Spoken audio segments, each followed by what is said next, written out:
Salut à toutes et à tous et bienvenue dans cette première vidéo d'explication sur la méthode de Jessica Friedrich. Alors je vais aujourd'hui vous parler des F2L, donc ce qu'on va dire la première étape, et de on va dire l'étape 0, qui est la première croix.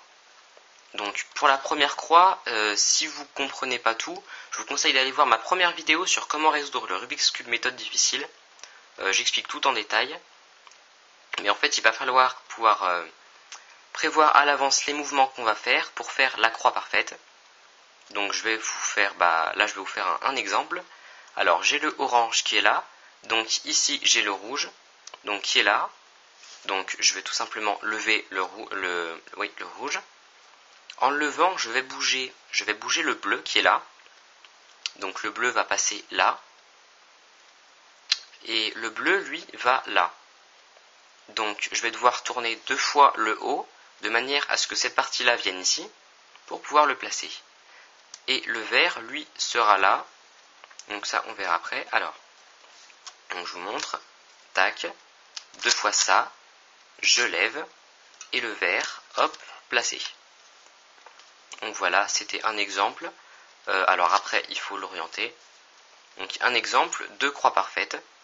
Donc je vais vous en faire un autre.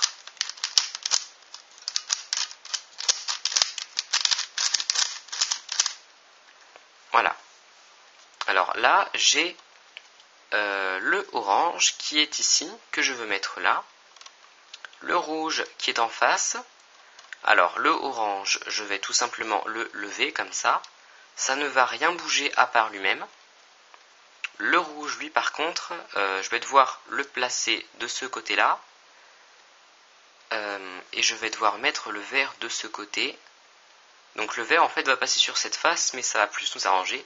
Donc ensuite le dernier, donc le bleu, généralement le dernier on le voit assez bien. Donc c'est parti. Hop, j'ai placé le orange. J'ai placé le rouge. Je place le bleu. Et le vert. Et voilà, j'ai encore une croix parfaite. Le but étant de la faire avec le moins de mouvements possible. Donc je ne vais pas m'éterniser là-dessus parce que j'ai déjà tout bien expliqué dans ma première vidéo sur la résolution du Rubik's Cube méthode difficile. Je vous conseille d'aller la voir si vous ne comprenez pas très bien. On va maintenant passer à l'étape des F2L. Alors, en réalité, j'ai appris aucun algorithme de cette étape. Donc à part deux, que je vais tout de suite vous présenter, que vous connaissez très certainement. Alors, quand on a le coin qui est déjà bien mis, et qu'on veut placer donc l'arête soit ici dans ce cas-là, ou bien là pour la mettre ici. Donc le premier cas, quand on doit la mettre à droite, on l'envoie à gauche, on lève l'endroit où on veut l'envoyer, on la ramène, on rebaisse l'endroit où on devait la mettre, on bouge les deux étages vers la partie gauche, on lève la partie gauche avec la main, on ramène le haut et on la rebaisse. Donc c'était le cas où l'arête est ici pour aller là. Maintenant, le deuxième cas, donc elle est ici et on veut la mettre là. Donc on veut l'envoyer à gauche, alors on va l'envoyer au début donc à droite. On lève la partie gauche, on ramène, on la rebaisse et là on va bouger les deux étages du bas. On lève la partie droite, on ramène la gauche et on rebaisse. Voilà. Alors, ma version simplifiée, en fait, va consister tout simplement à placer d'abord le coin. Donc, je place le coin. Et ensuite, l'arête. Ce qui va permettre, par exemple, alors là, j'ai celle-là. Je vais tout de suite vous montrer l'algorithme. Quand on veut retourner un coin comme ça, donc, on le lève. On le sort, en fait. Voilà, on va le sortir comme ça. Ensuite, le bouger deux fois. On va relever, le rebouger deux fois. Rebaisser, le ramener une fois, et là on va se mettre comme ça, on va faire droite à l'envers, ou à l'envers et droite, et hop, il est placé. Alors, maintenant, donc par exemple, j'ai lui, il est déjà placé, je veux placer l'arête, donc je la place, mais en fait l'endroit où c'est vraiment utile, c'est quand, alors là j'ai déjà tout placé, mais par exemple, voilà, je cherche l'arête qui est ici. Je viens de placer le coin et je cherche l'arête.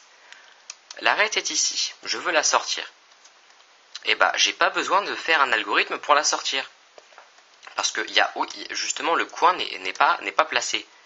Donc en fait, je peux la sortir tout simplement comme ça.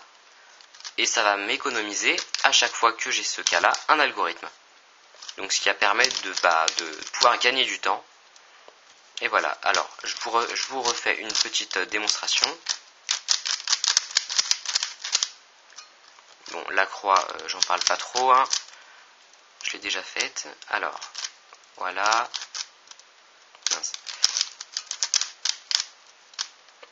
Bon, donc j'ai fait la croix. Je vais maintenant placer un coin, n'importe lequel, donc par exemple, celui-là, tiens, qui est déjà en paire. Donc voilà, je vais le placer. Et de 1. Maintenant, celui-là. Donc, je vais commencer par le placer. Et ensuite, je vais placer son arête directement. Voilà. Alors maintenant, celui-là... Attendez, parce que... Voilà. Alors maintenant, celui-là, je vais le placer. Et là, je vais chercher donc l'arête qui lui est associée, qui se trouve là. Bon, c'est normal, je viens de la mettre, mais ça peut arriver. Et bah, j'ai pas besoin de faire un algorithme pour la sortir. Je vais juste la pousser comme ça. Donc là, ça a placé le coin au passage. Et hop, je peux directement la placer. Sans avoir fait d'algorithme pour la sortir. Et enfin, le dernier, soit il est là, bien mis ou à inverser, soit il est dehors, il suffit de le prendre et on peut le placer. Et bien, c'était tout pour cette vidéo. Si vous voulez plus de renseignements sur la méthode, pour l'apprendre entièrement ou sur Jessica Friedrich, allez sur le lien dans la description. C'est là que moi j'ai appris tous les algorithmes. C'est très bien expliqué. J'ai pas encore compris comment marchait leur langage, mais il y a un cube virtuel qu'on peut utiliser. Donc c'est très pratique pour apprendre. Et dans la prochaine vidéo, je vous parlerai de la version simplifiée des OLL. Donc pour obtenir la face jaune, donc un petit exemple. Voilà.